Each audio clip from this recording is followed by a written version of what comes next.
네, 오늘 판결의 재구성을 의문의 화재 사건으로 시작합니다. 2011년 12월 새벽 광주 서구의 한 편의점입니다.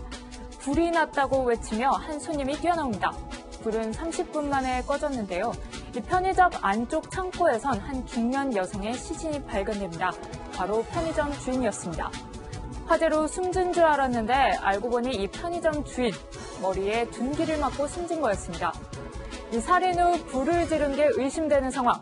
이날 새벽 편의점에선 무슨 일이 있었던 걸까요? 판결의 재구성에서 추적해보겠습니다. 네, 그러니까 편의점 주인이 살해된 채, 특히 방화된 채 지금 숨진 채 발견된 거군요. 그렇습니다. 상황을 보게 되면 2011년 12월 새벽 3시경인데요. 광주 서구에 있는 편의점이에요. 편의점에서 방화가 발생했어요. 신고가 들어와가지고 경찰관이 가보니까 그 편의점 내에 있는 창고에서 그 편의점 주인이 살해를 당했는데 아마 둔기로 맞은 걸로 추정되는 물체에 의해서 살해된 채로 발견이 된 겁니다. 네.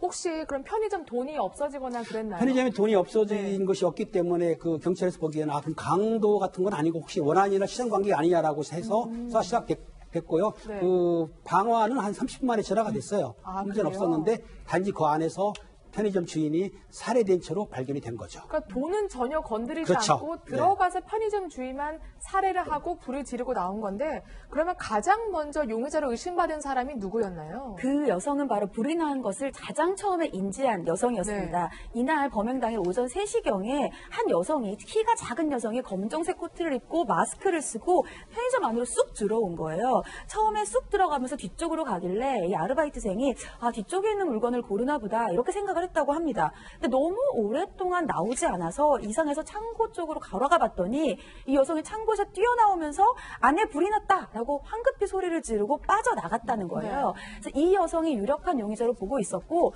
이 여성이 근데 누군지 어떻게 아느냐, 마스크를 쓰고 있었는데 이 아르바이트생 같은 경우에는 여기서 2달 동안 아르바이트를 했는데 그동안에 이 여성을 한 2회 정도 본 적이 있대요. 그래서 이 여성의 말투나 인상착의를 알고 있었기 때문에 이때 여성과 정면으로 마주쳤을 때 이 여성의 어눌한 말투나 눈매를 보고 바로 그 여성인 것을 알았다고 합니다. 팀장님, 그러면 이 여성 손님을 빨리 추적해 봐야겠는데요. 그렇습니다. 지금 그 경찰에서 그 알바생의 말을 듣고 여성이 이제 들었다 하지 않습니까? 빨리 도망가시러 갔는데 CCTV를 보니까는 들어올 때도 그 편의점 쇼핑백을 들고 왔어요. 들어왔고 또 그리고 CCTV 주변도 보니까는 도주하는 모습 보지 않습니까?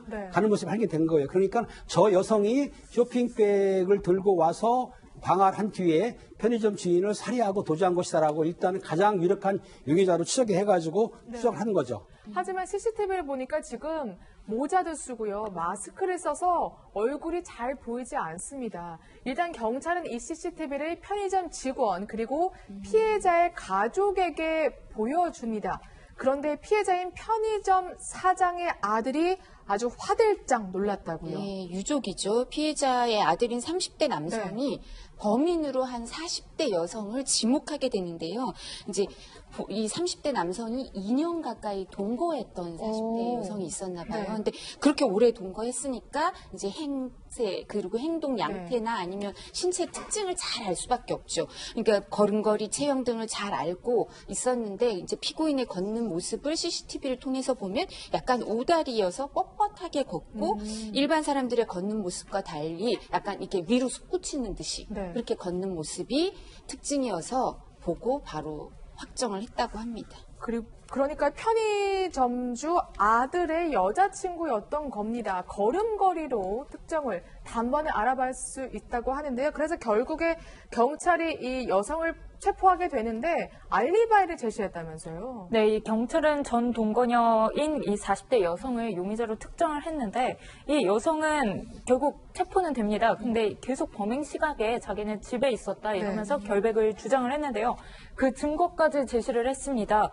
주인집 딸의 친구들이 자기 집에 놀러와서 새벽 4시까지 같이 술을 마셨고 또 심지어 자기 화장실 불을 자기가 직접 켜줬다 이렇게까지 진술을 한 겁니다. 네.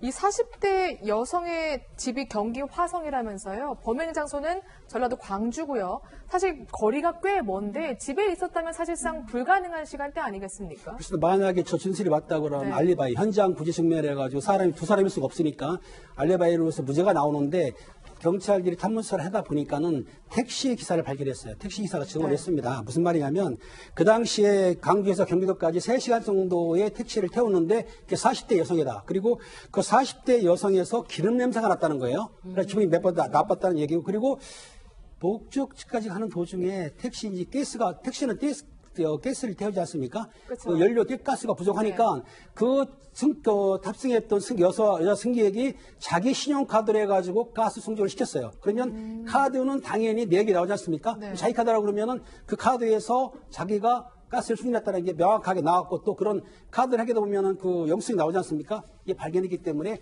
저 여성분이 실제적으로 택시를 타고 갔다는 게 증명이 된 거죠. 그렇군요. 그러니까 카드를 사용하면 보통 행적이 남는데 그 네. 부분에 이 여성이 간과했던 거네요. 그러니까 일반인들이 사실은 네. 지도 면밀하게 하지만 가끔 실수를 하거든요. 네. 그 실수 하나를 찾는 게 형사들의 본분이죠. 그렇죠. 네. 멋있는 발언까지 남겨주셨고요. 그런데 이해가 가지 않는 게 남자친구의 어머니였잖아요. 그런데 왜 살해를 했을까 이런 생각이 드는데요. 그러니까 이게 이제 사건 발생한 1년 네. 전쯤으로 거슬러 올라갑니다. 2010년 4월에 이 친구들이랑 어울리는 자리에서 이 용의자인 40대 여성과 이 피해자의 아들인 30대 남성이 처음 만났어요. 그러니까 이 여성이 한 6살 연상인데 나이는 많았지만 서로 금세 깊은 호감을 가지게 됐고 깊은 사이로 발전을 했는데 만난 지 얼마 지나서 이 여성이 이혼을 했고 3살짜리 딸을 맡아서 키우고 있다는 것을 알게 돼요. 네. 이런 사실을 새로 알게 되니까 이 피해자인 편의점 주인, 어머니가 아들이 이 여성과 교제하는 게 마음에 안 들었던 거예요. 그래서 이 교제를 반대를 했고 이 30대 남성은 어머니의 말에 따라서 이 여성에게 우리 관계를 청산하자 이렇게 통보를 하고 다른 여성과의 결혼을 준비해 왔습니다. 네. 그러니까 전 남자친구와 헤어지게 된 게 이 어머니 때문이라고 생각을 하고 앙심을 품은 거네요. 네, 그렇습니다. 이 여성은 이별 통보를 받고 나서 이 남성의 어머니가 운영하던 아까 그 편의점을 자주 찾아가서 말다툼을 벌였다고 합니다. 그러다 2011년 12월에 이 전 남자친구가 국제 결혼을 하기 위해서 해외로 출국을 하게 되자 그 틈을 타서 이 여성이 다시 그 어머니를 찾아간 겁니다. 근데 이제 이 여성은 한 번만 더 기회를 달라 이렇게 얘기를 하면서 그 편의점 주인인 어머니가 같이 대화를 하게 되는데요. 여기서도 또 재차 거절을 하면서 말싸움이 벌어집니다. 게다가 뭐 사랑하지만 어머니의 반대 때문에 어쩔 수 없이 헤어진 거라 믿었던 남자가 헤어진 지 한 달도 안 돼서 갑자기 국제결혼 문제로 출국을 해버리고 나니까 이 여성은 좌절한 나머지 이 편의점 주인인 어머니한테 이 보복을 하는 겁니다. 그래서 새벽녘 편의점에서 잠을 잔다는 사실을 알고 거기를 미리 준비를 한 다음에 흉기와 경유를 준비해서 범행을 저지른 겁니다. 그러니까 사랑하는 남자가 국제 결혼을 위해서 해외로 출국한 사실까지 알게 되자 그러니까 넘지 말아야 할 선까지 넘게 된 겁니다. 결국 살해를 했고요.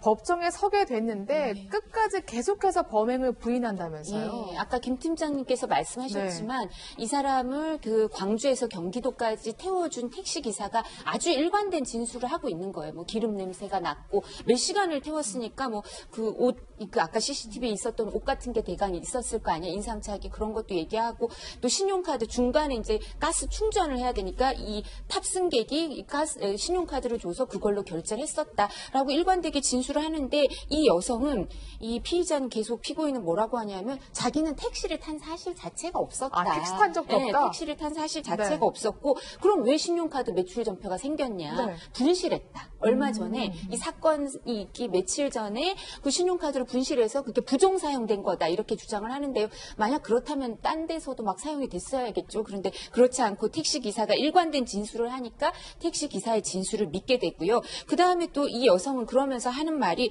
자기가 택시를 타고 광주로 가려다가 화성으로 목적지를 바꾸고 뭐 버스를 탑승했었다라고 그날에 대해서 상황을 설명하는데 그러면 이제 버스 터미널에서 목격이 돼야 될 거 아니에요. CCTV에. 근데 그렇죠. 거기에서 발견할 수가 없어서 이 동선도 확인이 안 되고 그리고 또 제일 중요한 범행 당일 집에 있었다고 하면서 주인집 딸하고 뭐 그런 얘기를 했었잖아요. 있었던 일. 근데 주인집 딸은 자기 친구들이 놀러 온 시기는 이 사건 범행 전주 주말이었지 이때가 아니었고 사건 범행 당일에는 그냥 나는 잠을 잤다 일찍 이렇게 얘기하니까 다른 사람들의 진술 객관적인 증거하고 다 어긋나는 거짓말을 계속한 게 법정에서 확인이 되는 거죠.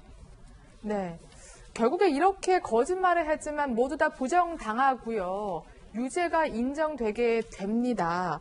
CCTV를 보면 확연하게 찍혔고 심지어 전 남자친구가 저건 제 여자친구가 맞습니다. 이렇게 진술을 하죠.